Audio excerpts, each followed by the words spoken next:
18. A vida foi feita para ser partilhada. Deus quer que vivamos juntos. A Bíblia chama essa experiência compartilhada de comunhão. Hoje em dia, entretanto, a palavra perdeu grande parte de seu significado bíblico. Comunhão ou confraternização hoje se refere normalmente a uma conversa casual, uma atividade social, comida e diversão. A pergunta onde você busca comunhão congrega significa qual igreja você frequenta. Ficar para a confraternização comunhão normalmente significa esperar pelo lanche. A real comunhão significa muito mais do que apenas aparecer nos cultos. É ter vida em comum. Ela inclui amar altruisticamente, compartilhar com transparência, servir nas necessidades práticas, ser generoso com o sacrifício de si mesmo, consolar compassivamente, e todas as outras orientações uns aos outros, encontradas no Novo Testamento. Quando se trata de comunhão, o tamanho importa. Quanto menor, melhor. Você pode adorar no meio de uma multidão, mas não pode ter comunhão com ela.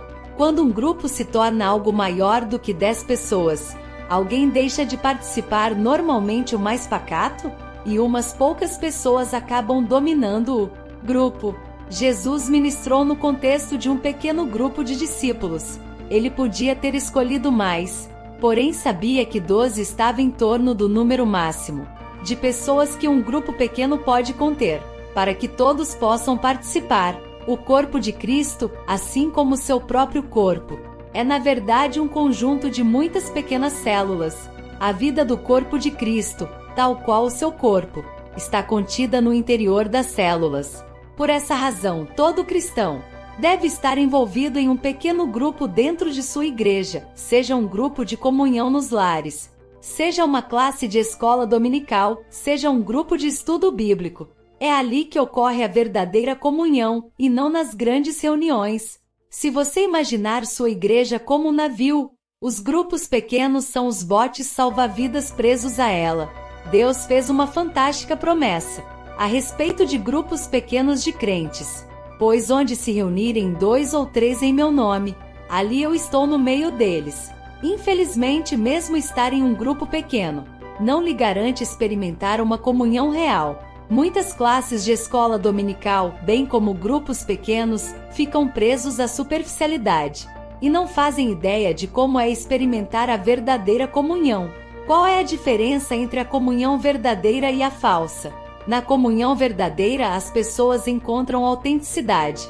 A comunhão autêntica não é superficial, um papo furado repleto de banalidades. É genuína, de coração para coração, às vezes permitindo partilhar coisas íntimas.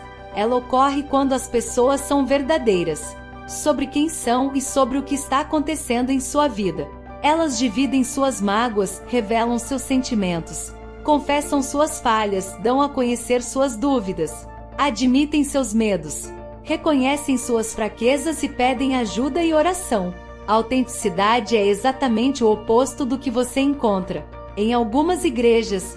Em vez de uma atmosfera de honestidade e humildade, há uma conversação fingida representada, politiqueira, superficialmente educada e frívola. As pessoas vestem máscaras, mantêm a guarda levantada e agem como se tudo em sua vida fosse positivo. Essas atitudes são a morte da verdadeira comunhão.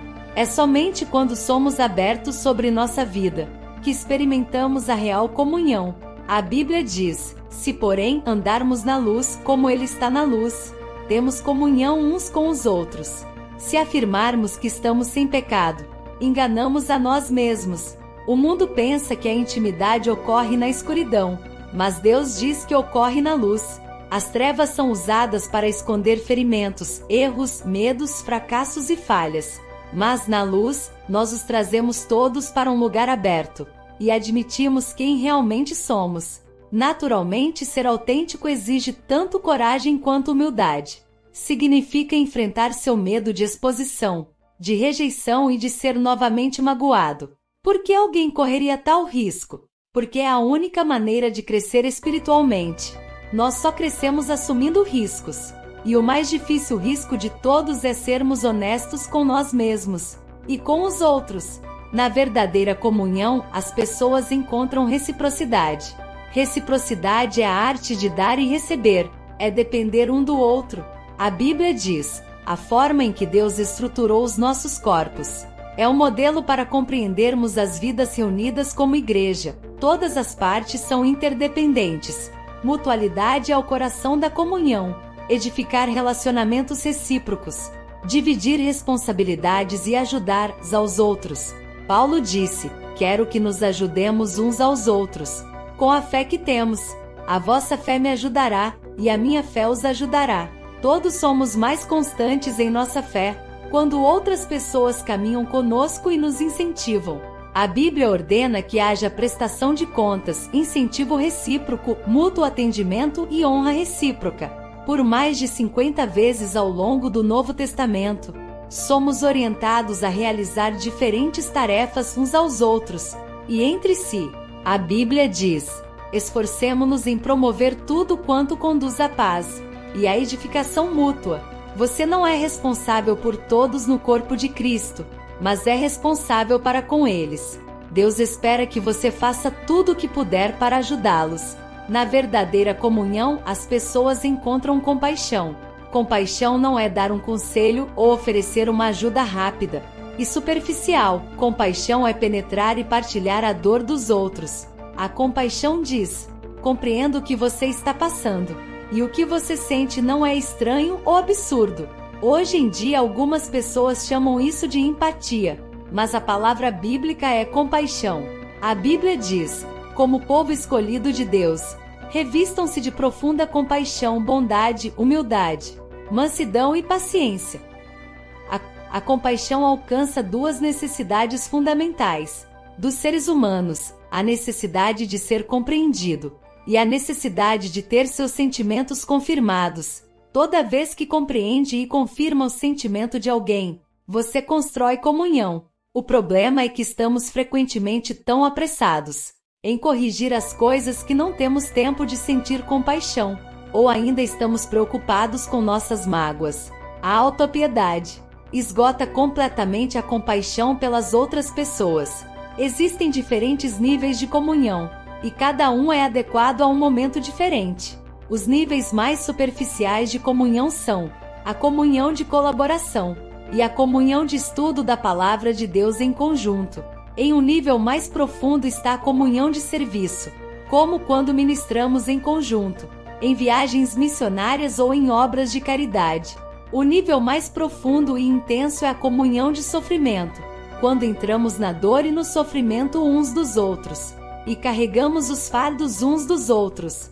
Os cristãos que melhor compreendem esse nível são os que ao redor do mundo estão sendo perseguidos, depreciados e frequentemente martirizados por sua fé. A Bíblia ordena: compartilhem os seus problemas e transtornos uns com os outros, e dessa forma obedeçam à lei de Cristo. É em tempos de crise, tristeza e dúvidas profundas que mais precisamos uns dos outros. Quando as circunstâncias nos esmagam a ponto de nossa fé vacilar, é que mais precisamos de amigos crentes. Precisamos de um grupo pequeno de amigos que tenham fé em Deus por nós e para nos fazer vencer as dificuldades. Em um grupo pequeno, o corpo de Cristo é real e palpável, mesmo quando Deus parece distante. Foi disso que Jó necessitou durante seu sofrimento. Ele exclamou: um homem desesperado deve receber a compaixão de seus amigos, muito embora ele tenha abandonado o temor do Todo-Poderoso. Na comunhão verdadeira, as pessoas encontram misericórdia. A comunhão é uma situação em que opera a graça, em que os erros não são lembrados, mas apagados. A comunhão acontece quando a misericórdia triunfa sobre a justiça.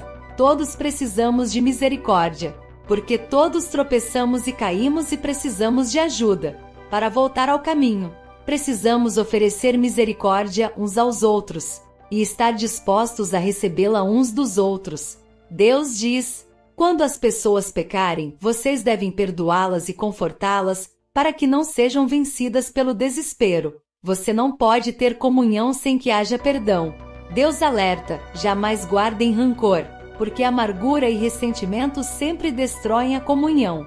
Como somos imperfeitos e pecadores, Inevitavelmente magoamos uns aos outros, quando ficamos juntos por algum tempo. Às vezes magoamos uns aos outros intencionalmente, e às vezes sem querer, mas de qualquer forma são necessárias enormes quantidades de graça e misericórdia para criar e manter a comunhão.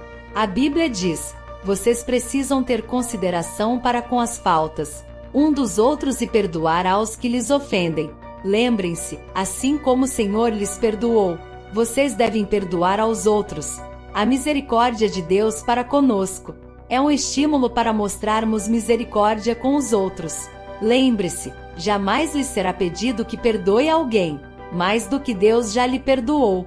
Sempre que é magoado por alguém, você tem uma escolha a fazer: usar sua energia e seus sentimentos para buscar vingança, ou encontrar solução. Você não tem como buscar a ambos. Muitas pessoas relutam em mostrar misericórdia, porque não sabem a diferença entre confiar e perdoar. Perdoar é esquecer o passado. Confiar tem relação com comportamento futuro.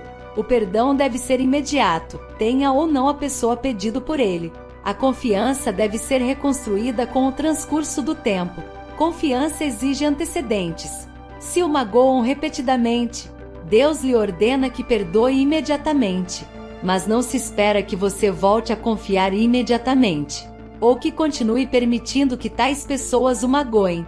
Elas devem mostrar que mudaram com o tempo. O melhor lugar para restaurar a confiança é no contexto de apoio mútuo de um grupo pequeno, que ofereça tanto encorajamento como prestação de contas mútuos.